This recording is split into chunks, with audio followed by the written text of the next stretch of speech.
आज हम इस ट्यूटोरियल में डब्ल्यूपीएफ की डेटा बाइंडिंग सीखेंगे। आप इससे पहले डब्ल्यूपीएफ के लेआउट्स और कंट्रोल्स पढ़ चुके हैं। डेटा बाइंडिंग का मेन पर्पस ये है कि वो आपके सोर्स ऑब्जेक्ट से डेटा को पुल करके आपके इंटरफेस में किसी टारगेट ऑब्जेक्ट में उसकी इंफॉर्मेशन को सेट करता है।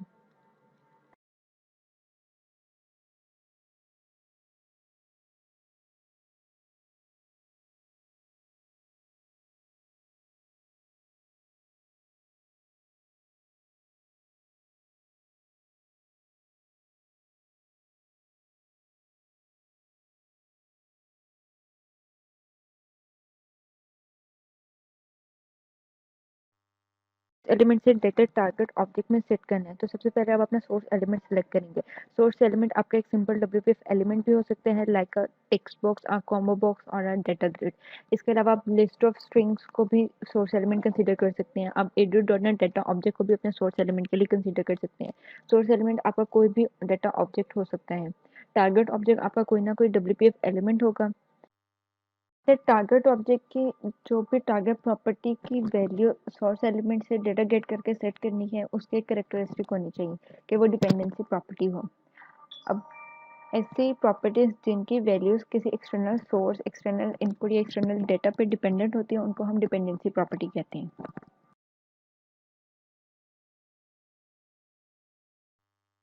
सोर्स ऑब्जेक्ट और टारगेट ऑब्जेक्ट को आपस में बाइंड कर देते हैं डेटा कम्युनिकेशन के लिए। इसके लिए मल्टीपल मोड्स अवेलेबल हैं। सबसे सिंपलेस्ट मोड वन वे मोड है, जिसमें वन वे कम्युनिकेशन होती है। जब आपके सोर्स ऑब्जेक्ट की वैल्यूज चेंज होती है तो आपकी टारगेट प्रॉपर्टी की वैल्यूज भी अपडेट होती है। Second mode two way mode है, इसमें टू वे कम्युनिकेशन होती है। जब सोर्स ऑब्जेक्ट चेंज होता है तो टारगेट ऑब्जेक्ट की वैल्यूज अपडेट होती है, और जब टारगेट ऑब्जेक्ट की वैल्यूज चेंज होती है तो आपका सोर्स ऑब्जेक्ट भी मॉडिफाई होता है। Third mode is one time. इसमें आपके सोर्स प्रॉपर्टी की इनिशियल वैल्यू आपके टारगेट प्रॉपर्टी में सेट होती है। इसके बाद सोर्स प्रॉपर्टी की अपडेट वैल्यू कंसीडर नहीं होती। Mode one way to source है, इसमें आपके टारगेट ऑब्जेक्ट की वैल्यू की बेसिस पे आप अपने सोर्स ऑब्जेक्ट के डेटा को अपडेट करते हैं। डिफ़ॉल्ट लास्ट बाइंडिंग मोड है, इसमें जो भी टारगेट प्रॉपर्टी आपकी होती है उसका जो डिफ़ॉल्ट बाइंडिंग मोड होता है वो यूज़ होता है। लाइक टेक्स्ट बॉक्सेस और चेक बॉक्सेस में वन वे बाइंडिंग मोड है, तो उनके लिए one way binding mode set हो जाता है। कुछ एलिमेंट्स के लिए टू वे बाइंडिंग मोड है डिफ़ॉल्ट, तो वो two way binding mode set हो जाता है। सबसे पहले डेटा बाइंडिंग के एक सिंपलेस्ट एग्जांपल देखेंगे, जिसमें सबसे पहले हम एक स्लाइडर का ऑब्जेक्ट बनाएंगे और उसको एक नेम असाइन करेंगे।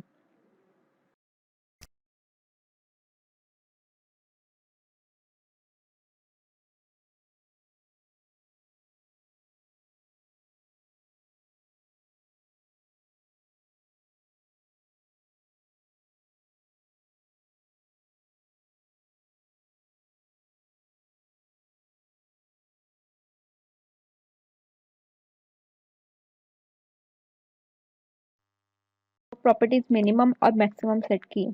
मिनिमम और मैक्सिमम स्लाइडर के ऊपर रेंज डिफाइन करता है। ये मिनिमम से लेकर 40 तक की रेंज डिफाइन हुई है स्लाइडर पे। वैल्यू इज इक्वल टू 10 का मतलब है कि कर्सर की करंट पोजीशन स्लाइडर पे 10 होगी। टिक फ्रीक्वेंसी इज इक्वल टू 1 का मतलब है कि सिंगल इंक्रीमेंट होगा। जब 10 से कर्सर को मूव करेंगे 1 पोजीशन आगे, तो वो 10 से 11 पोजीशन पे शिफ्ट हो जाएगा।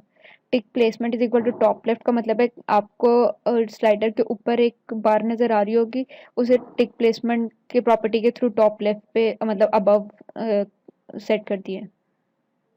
उसके अलावा हाइट और वर्टिकल अलाइनमेंट सेट की है।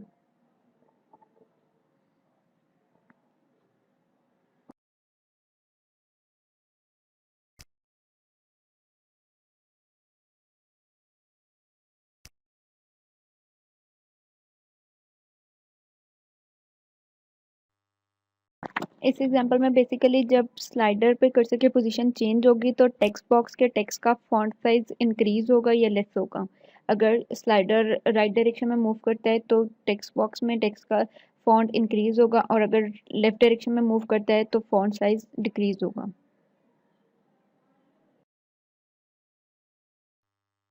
टेक्स्ट बॉक्स का टैग जनरेट किया है और अब उसका मार्जिन सेट कर दिया है।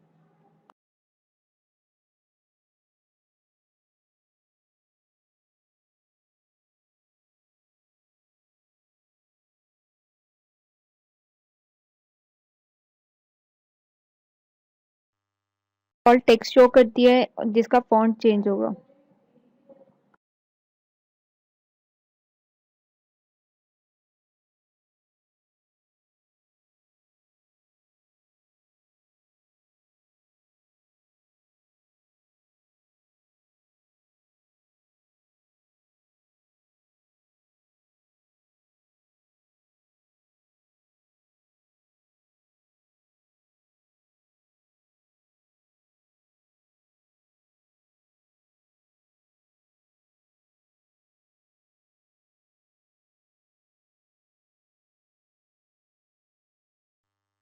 टेक्स्ट बॉक्स के फॉन्ट साइज की हमने बाइंडिंग कर दिया। बाइंडिंग में एलिमेंट नेम, स्लाइडर और पाथ वैल्यू दी है, जिसका मतलब ये है कि स्लाइडर की जो भी करंट वैल्यू होगी वो टेक्स्ट बॉक्स में टेक्स्ट का फॉन्ट साइज शो होगा।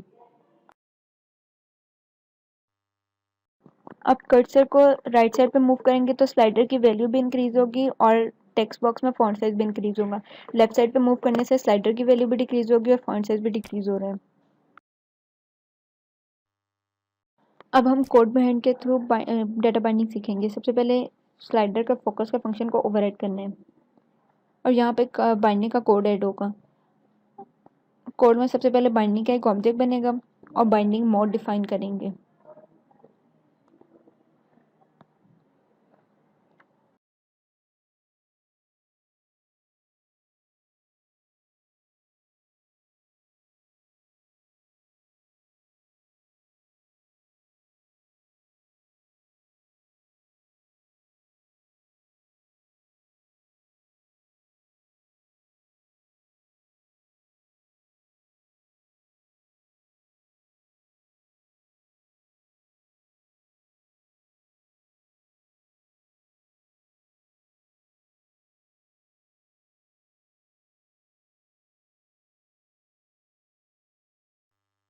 मोड डिफाइन करने के बाद बाइंडिंग का सोर्स देना है जो कि स्लाइडर फॉन्ट साइज है, स्लाइडर का ऑब्जेक्ट, और बाइंडिंग का पाथ देना है जो कि स्लाइडर फॉन्ट साइज की वैल्यू है।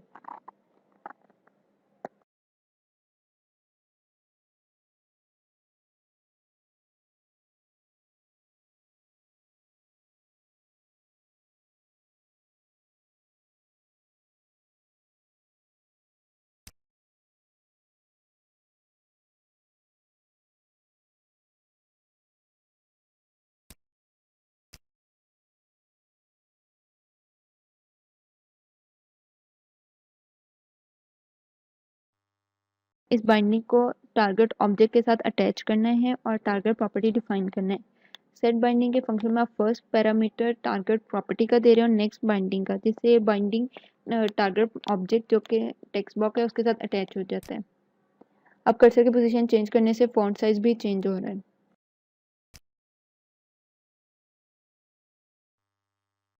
WPF में मल्टीपल कलेक्शन ऑब्जेक्ट्स अवेलेबल हैं। आप उन कलेक्शन ऑब्जेक्ट्स के साथ भी डेटा बाइंडिंग कर सकते हैं, like list box, combo box, list view और डेटा ग्रिड। हम डेटा ग्रिड की एग्जांपल नेक्स्ट ट्यूटोरियल में देखेंगे। यहाँ पे मैंने एक कॉम्बो बॉक्स का टेक्स्ट जनरेट किया, उसका नेम और मार्जिन सेट कर दिए। अब कोड बाइंड के थ्रू इसकी डेटा बाइंडिंग करेंगे। यहाँ पे पहले एक लिस्ट ऑफ स्ट्रिंग्स बनाएंगे और उसमें मल्टीपल स्ट्रिंग्स ऐड कर देंगे।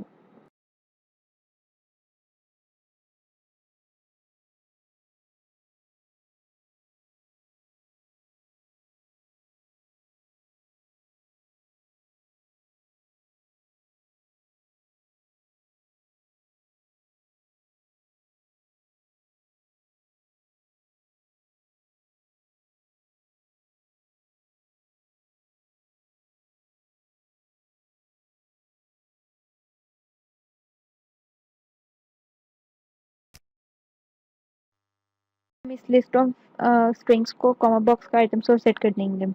Combo box dot item source is equal to list के थ्रू जो लिस्ट का डाटा होगा वो कॉमा बॉक्स में डिस्प्ले होगा।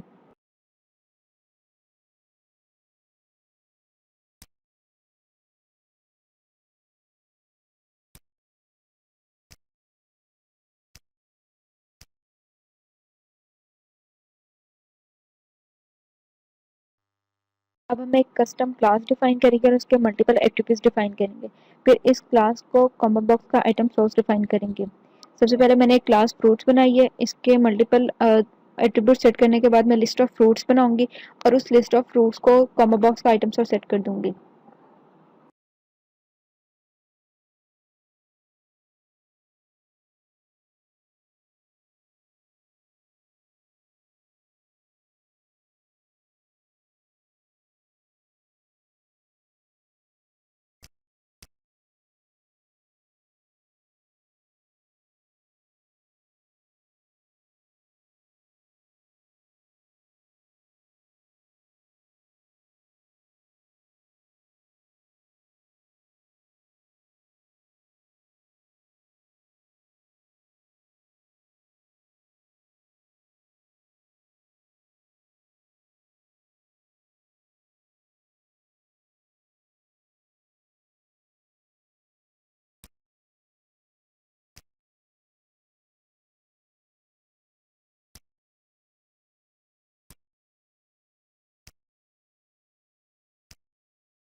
ने कॉमा बॉक्स का सोर्स सेट कर दिया है लिस्ट ऑफ फ्रूट्स को। अब फ्रूट्स की क्लास में मल्टीपल एट्रीब्यूट्स हैं, लेकिन कॉमा बॉक्स में at a time single value show हो सकती है। तो फिर अब कंफ्यूजन अराइज होगी कि कौन सी वैल्यू को शो करना है, तो इसके लिए आप एक और प्रॉपर्टी सेट करेंगे।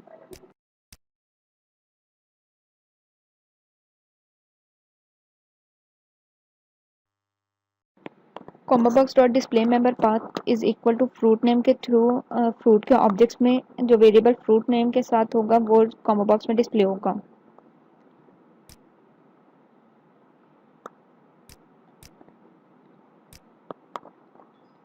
अगर इसको फ्रूट नेम से चेंज करके फ्रूट अल्फा कर देंगे तो फ्रूट्स के ऑब्जेक्ट्स में फ्रूट अल्फा की जो वैल्यूज होंगी वो कॉम्बो बॉक्स में डिस्प्ले हो जाएंगी।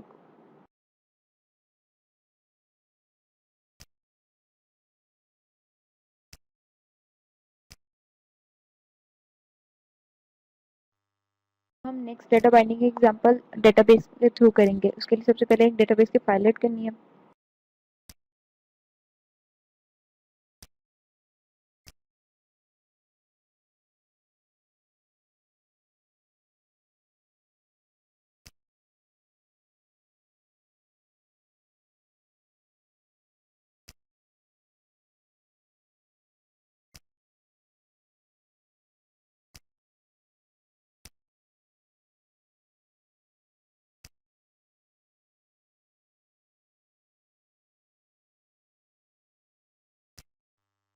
फाइल ऐड करने के बाद सिंपल एक टेबल ऐड करेंगे, उसका नेम प्रोडक्ट दिया है और उसके आईडी को ऑटो इंक्रीमेंट बना दिए और प्रोडक्ट के चार एट्रीब्यूट डिफाइन कर देंगे। प्रोडक्ट नेम, उसका मॉडल, उसकी प्राइस और उसकी डिस्क्रिप्शन।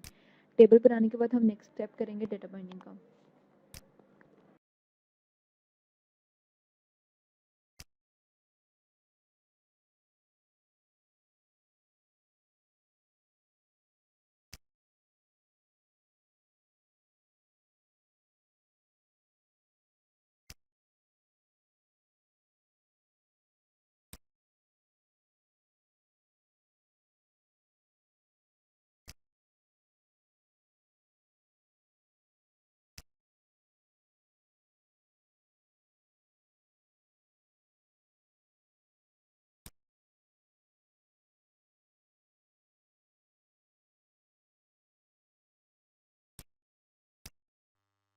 इस एग्जांपल में बेसिकली हमने डेटाबेस से डेटा फेच करके विंडो के ऊपर टेक्स्ट फील्ड में शो करना है।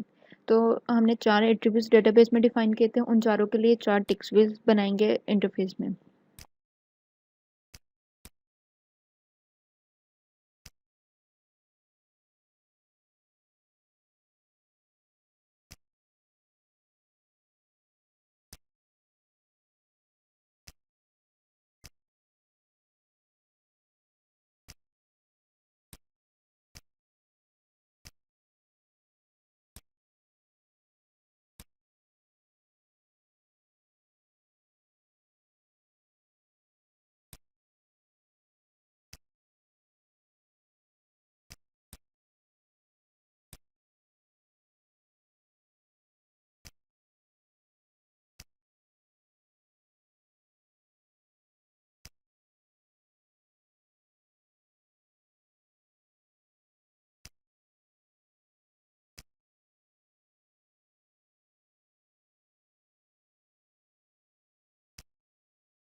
टेक्स्ट फील्ड डिज़ाइन हो गई हैं और उनकी तीन प्रॉपर्टी सेट की हैं, नेम की, मार्जिन की और बॉर्डर ब्रश की, ताकि उनकी बाउंड्री बॉर्डर ब्रश की प्रॉपर्टी इसलिए सेट की है ताकि उनकी बाउंड्री इंटरफेस पे विजिबल हो।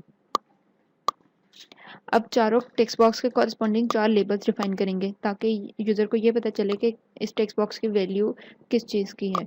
लाइक नेम शो हो रहा है तो उसके कॉरस्पॉन्डिंग लेबल नेम का डिस्प्ले होगा।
चारों टेक्स्ट बॉक्स और चारों लेबल्स इंटरफेस पे डिज़ाइन हो गए हैं। हमारे इंटरफेस का डिज़ाइन कंप्लीट हो गया है। अब हमने बैकएंड डेटा बाइंडिंग का कोड लिखना है।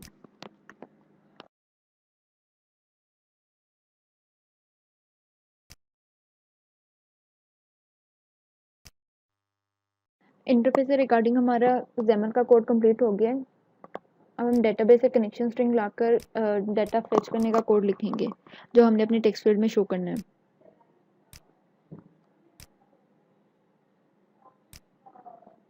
इस एग्जांपल में हम सारा डेटा बाइंडिंग का कोड हम कोड भी हैंड के थ्रू करेंगे। गेट डेटा के फंक्शन में हमने फेच डेटाबेस से डेटा फेच करने का कोड लिखना है।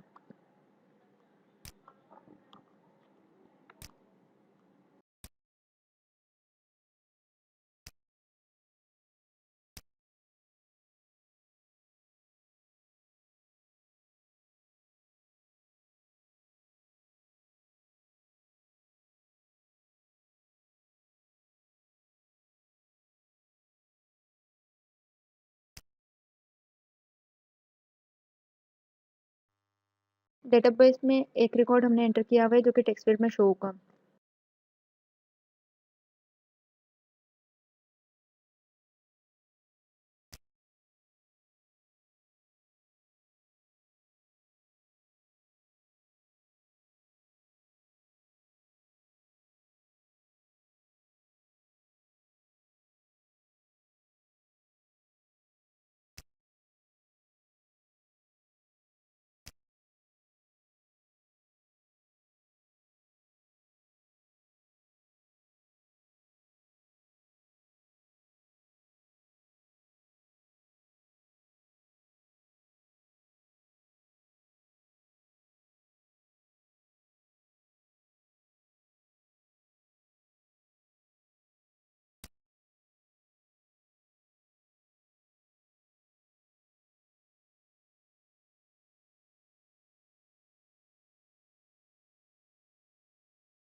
सिंपल डेटा फेच करने का कोड लिखा है audio dot net connected model का।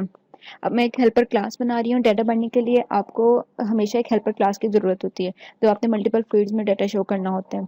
आप एक एक फील्ड को उस क्लास के एक एक एट्रीब्यूट के साथ बाइंड कर देते हैं।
सिंपल डेटाबेस से डेटा एक प्रोडक्ट के ऑब्जेक्ट में रीड कर लिया।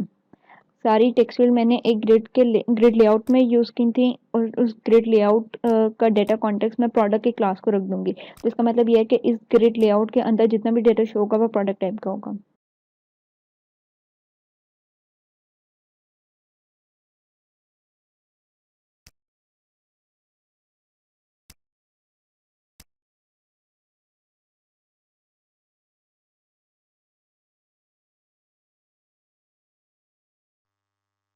ग्रिड का डेटा कॉन्टेक्स्ट मैंने प्रोडक्ट क्लास को सेट कर दिया है और अब उसके ग्रिड के जो चाइल्ड टेक्स्ट फील्ड्स हैं उसमें से हर टेक्स्ट फील्ड को मैं एक एक प्रोडक्ट क्लास के एट्रीब्यूट के साथ बाइंड कर दूंगी, जिसकी वजह से प्रोडक्ट क्लास के जो एट्रीब्यूट्स हैं उनका डेटा उसके कॉरेस्पॉन्डिंग टेक्स्ट फील्ड में शो हो जाएगा।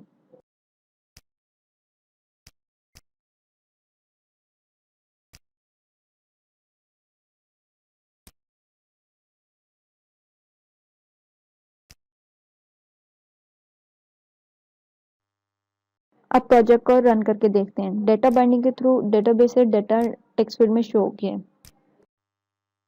आई होप अब आप डेटा बाइंडिंग के बेसिस से फेमिलियर होंगे।